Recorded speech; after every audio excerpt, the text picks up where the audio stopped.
Eh bien bonjour à tous et puis bienvenue encore dans ce reportage exclusif à la quinzaine Dragon Ball.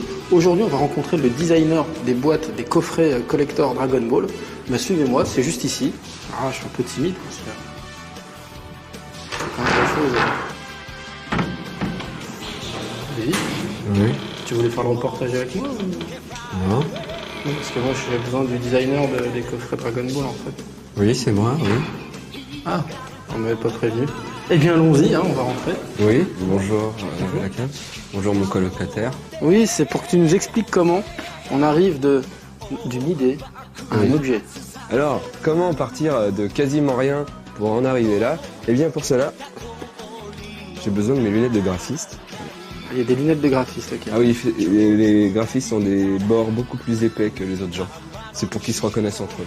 Alors ça, par exemple, ça c'est un modèle que j'avais présenté pour ces coffrets intégral ou intégraux, je ne sais pas, on n'a pas le droit de dire intégral, je crois. Ouais. Et donc ça a été refusé. Mais bon, on voit un peu l'idée de base quand même. J'avais le dragon et j'avais les logos Dragon Ball Z. L'idée c'était une couleur par dragon et je voulais faire un marquage à chaud au départ. Donc le marquage à chaud, c'est ça. Sur les films de Star Trek, ça brille un peu, tu vois. Brillant, ouais. C'est du vernis brillant un peu, ou c'est un peu qu'on appose. Voilà, c'est ça, c'est une sorte de... Non, c'est une couleur en fait en plus, mais qui donne vraiment l'effet argenté. Un peu et tu peux avoir, ouais. voilà, tu peux avoir plein de couleurs. Le problème c'est que c'est assez cher quand même. C'est beaucoup plus cher que le vernis sélectif, donc au final on a opté pour un vernis sélectif. Et le vernis sélectif, c'est ce qui fait que vous voyez le dragon qui Toujours brille. le dragon. Donc on est venu me chercher, hein, on m'a demandé de plancher sur un coffret, donc j'ai fait plusieurs propositions. Et puis après on s'est mis d'accord sur ce modèle. J'ai voulu faire un truc hyper light niveau graphisme parce que Dragon Ball on a vraiment l'habitude de voir des trucs lourds, trop trop photoshopés. Même. Voilà. Et donc je me suis dit on va aller à l'essentiel, le logo et faire un petit truc graphique et puis le dragon derrière. À partir du moment où on a décidé de la créa graphique, on m'a dit bah tiens il va y avoir 36 DVD. Alors là, oui, ça, non 17 DVD. 17 DVD c'est dans un coffret, c'est très compliqué. Donc il a fallu qu'on trouve un coffret DVD, un packaging qui pouvait contenir 17 DVD. En plus un chiffre impair, donc comme ça. Donc déjà là il y en a beaucoup de DVD. Et donc tu vois il y en a deux de la même taille et un plus petit. Parce que justement il y a un DVD de moins. Donc pour les 17 DVD, il a fallu trouver un imprimeur qui nous fabrique. Parce que ça n'existait pas. La boîte n'existe pas. La boîte n'existe pas. Donc ça te coûte déjà de l'argent, puisque l'imprimeur te fait une maquette. Il fait un truc spécial pour toi. Donc il faut fabriquer les outillages. C'est pour ça que ça coûte plus cher. Oui. Parce qu'en fait, bon, après il te le fabrique, il dit bon ben voilà, il y aura tant d'épaisseur, etc. Mais il faut que après il fabrique des outillages pour que les machines puissent plier le truc. Pour avoir la matrice, pour avoir la matrice, etc. Donc ça coûte plus cher. Oui, bien sûr. Donc voilà ce qu'on appelle un digipack. Alors ça c'est le digipack aplati. Et là comme vous pouvez le voir, il n'y a que 3 volets. C'est ce qu'on appelle 3 volets. Alors qu'à la base j'en ai 6. En fait, alors va comprendre, l'imprimeur ne te livre pas le digipack entier. D'accord. Et il fait des assemblages. Et il te livre que ça. Et après c'est toi, sous ton logiciel, qui va récupérer l'autre partie du digipack, qui va faire le montage en te disant que ça va être bon à ton avis. Et après, à partir du moment où tu as tous les traits, etc. Donc, oui, j'explique un peu. Tu vois, c'est déplié. Oui, donc, c'est-à-dire, là, tu as page 1, 2, 3, et là, tu as page 4, 5, 6. Parce qu'en fait, la machine imprime tout à plat, et après, elle vient plier, elle vient replier. Donc, cette partie-là, que j'ai là, c'est elle. Ah, c'est là, d'accord. Et la page 5, c'est de l'autre côté. C'est de l'autre côté, c'est elle qui a été repliée. Donc en fait, quand tu fais ton coffret, il faut penser en volume. Mais c'est pas du tout le graphiste qui décide, par exemple, dans ce coffret-là, il y aura tant à tant d'épisodes. Donc c'est imposé. Tout ça, c'est imposé par la... C'est une commande en fait. Hein. Donc on te dit, on va mettre... là, l'idée, c'était bien quand même. L'idée, c'était de mettre par arc. L'idée c'était de faire des arcs et donc de dire tant d'épisodes. Ça on m'envoie, on me dit il y aura tant d'épisodes par galette, par DVD. il y aura tant dans le coffret. Normalement, on nous donne ce qu'on appelle les copyrights. Oui, voilà, le truc, le format, etc. Tu vois, 117 épisodes. Un coffret avec 117 épisodes, c'est rare, quoi. Et voilà, et on m'envoie le code barre à mettre. À mettre, voilà. Bon, après, quand ça c'est fait, quand t'as réussi à faire un truc qui te plaît, tu l'envoies déjà à l'éditeur français. Oui, pour que lui dise aussi. Pour lui, il dise si ça va. Quand l'éditeur français te dit, c'est bon pour moi. Après, tu fais des JPEG, c'est-à-dire des qualités compression réduite de tout ton coffret. Et là, tu l'envoies à l'éditeur français qui va l'envoyer aux ayants droit japonais. Les Japonais ont toujours un droit de regard sur leurs produits. Donc s'ils veulent pas, bah ils veulent pas. Voilà. Donc ça part au Japon. Après, tu reçois, au bout de 1 semaine ou 3 mois, ah oui, c'est assez large. C'est assez large, c'est très variable. Tu reçois un petit mot de l'éditeur, de l'ayant droit japonais. Et là, les Japonais me renvoient des corrections. Alors, voilà, tu vois, par exemple, ils reprennent, ils entourent les trucs, tu vois. S'il vous plaît, mettez le copyright.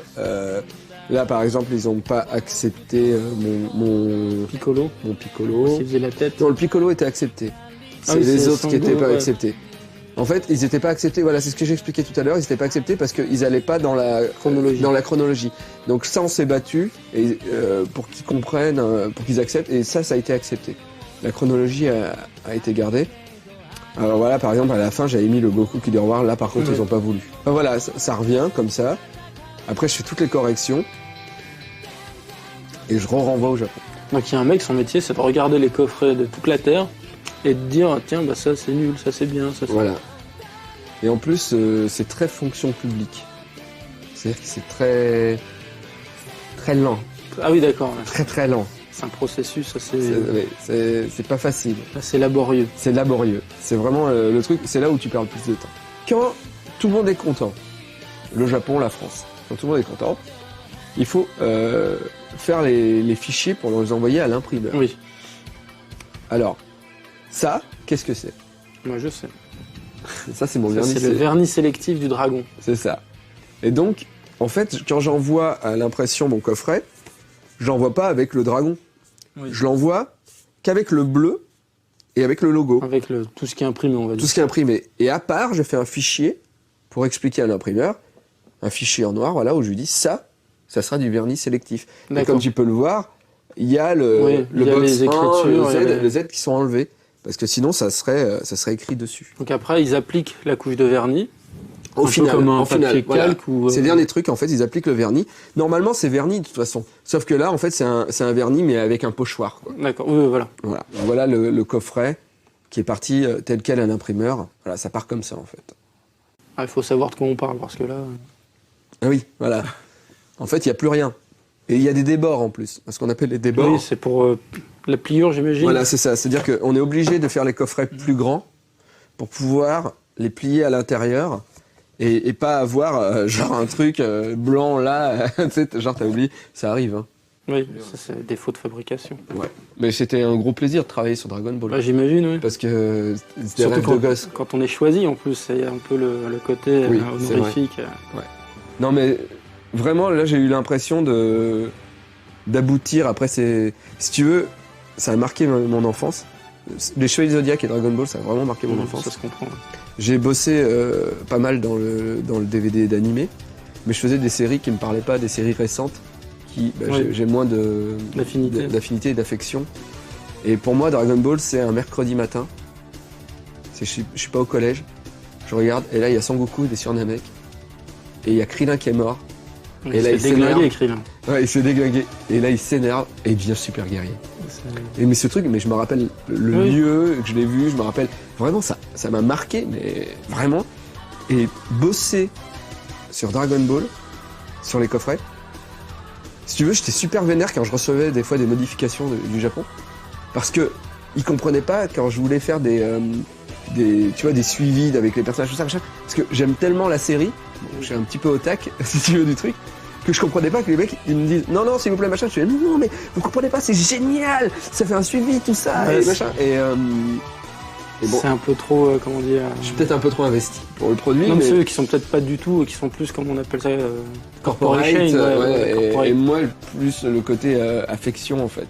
Mais ça a fait que ces coffrets, j'ai vraiment pris plaisir et j'ai vraiment fait des coffrets que j'aurais eu envie d'avoir. Oui, bah là, ils sont super jolis. Donc après, je sais pas, tout le monde ne va pas forcément aimer, mais moi, voilà, c'est ce que j'aurais voulu avoir. Je l'ai fait et ça se vend et ça fait. D'ailleurs, après avoir bossé sur Dragon Ball, sur ces coffrets, j'ai plus envie de faire de graphisme. C'est un accomplissement. Ouais, voilà, j'ai dit. Les Dragon Ball, on s'arrête là. Voilà, bah, j'ai fait les cheveux Zodiac. Ouais, mais ça fait partie aussi du. Et Dragon Ball et Chevalier Zodiac, collector. Et là après je me suis dit, ouais, j'ai plus rien à faire. Bon bien merci Davy, bon, je pense qu'on en sait beaucoup plus maintenant sur la création graphique d'un coffret DVD. Donc moi petite question, je vois qu'il n'y a pas le coffret Dragon Ball où Son Goku est petit. Tu penses que tu seras contacté ou que tu aimerais bien le faire? Alors j'aimerais bien le faire, oui. Après je crois que c'est pas tout de suite. Déjà il y a l'autre coffret. Après, je sais pas si c'est moi qui vais continuer à travailler dessus, voilà. Mais Dragon Ball, c'est pas prévu, mais j'aimerais bien. Ok. Et Dragon Ball GT?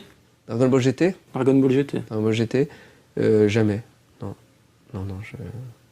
Et pourtant, j'ai travaillé sur de la merde.